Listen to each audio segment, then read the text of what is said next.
Good morning friends, আজ ভোর ভোর চলে এসেছি পাতিপুকুর মাছের বাজারে। এখানে সস্তায় খুব সুন্দর হোলসেলার এবং রিটেলারদের জন্য মাছ পাওয়া যায়।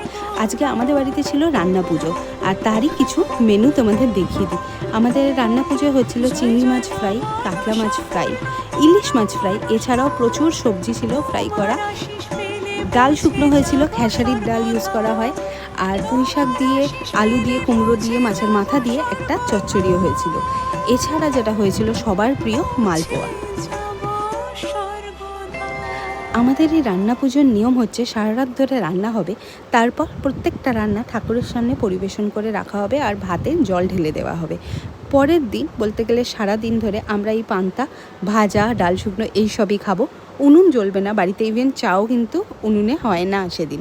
তো তোমাদের কার কার বাড়িতে এই রান্না হয় বা এই রান্না পুজো হয় আর কি মেনু হয় জানাতে ভুলো না। ব্লগ কেমন লাগলো সেটাও জানিও।